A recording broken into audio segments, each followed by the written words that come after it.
ঠিক আছে, 7 থেকে 8টা ব্লগে স্বাগতম। তো আজকে হচ্ছে 7ই মার্চের সেই দিন যেদিন স্পিচ দিয়েছে বঙ্গবন্ধু শেখ মুজিবুর রহমান। এটা হচ্ছে কোথায় দিয়েছিল? রমনা রেসকোর্স বারে, যেটা বর্তমান উদ্যান। সেখানে 1 লাখ মানুষের উপস্থিতিতে তিনি এটা দিয়েছিলেন। was created in 1947 during the partition of India homeland, এবং যখন আওয়ামী লীগ সরকার তখন মেড স্পিচ তো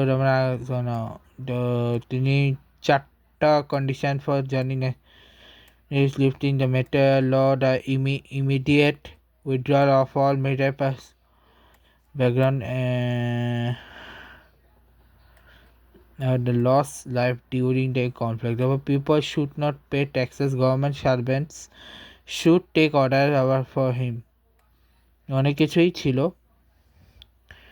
আচ্ছা, এখন আমি ভাবতেছি চলো এটা একটা ক্লিপ দেখাটি ইউটিউবে গিয়ে। Bangabandhu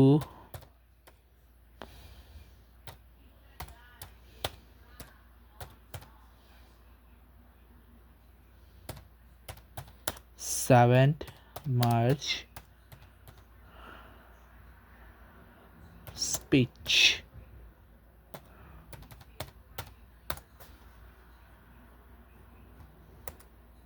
Hey, we got this old mattress, waterbed, and the receipt. how about you beat it with a better deal on one of these fresh setups? আজ ঐতিহাসিক 7ই মার্চ। I don't know.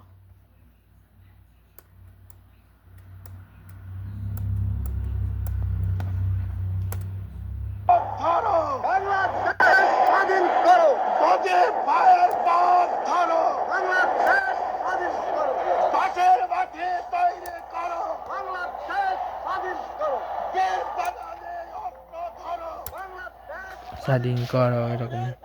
আপনারা জোরে করে বলেন, আমার দেশ তোমার দেশ, বাংলাদেশ স্বাধীন করো।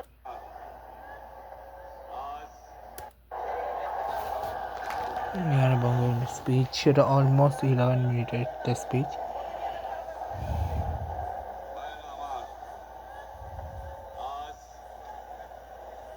দুঃখ ভারাক্রান্ত মন নিয়ে আপনাদের সামনে হাজির হয়েছি। আপনারা সবই জানেন এবং বোঝেন আমরা আমাদের জীবন দিয়ে চেষ্টা করেছি, কিন্তু দুঃখের বিষয়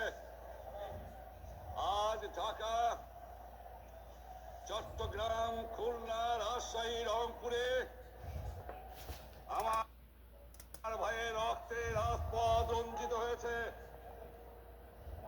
আজ বাংলার মানুষ মুক্তি চায়, বাংলার মানুষ বাঁচতে চায়, বাংলার মানুষ তারা আজ তার অধিকার চায়।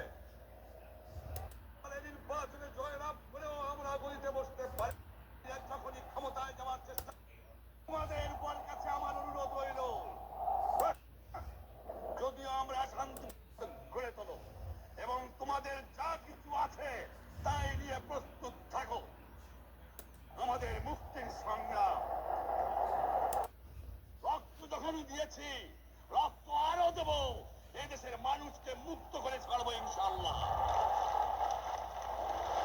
এবারে সংগ্রাম আমাদের মুক্তির সংগ্রাম, এবারে সংগ্রাম স্বাধীনতার সংগ্রাম। আপনারা আমার উপরে বিশ্বাস নিশ্চয়ই রাখেন, জীবনে আমার রক্তের বিনিময়েও আপনাদের সঙ্গে বেইমানি করি নাই। এই রক্ত তোমার জন্য প্রস্তুত। আমাদের মিটিং এইখানেই শেষ। আসসালামু আলাইকুম। জয় বাংলা।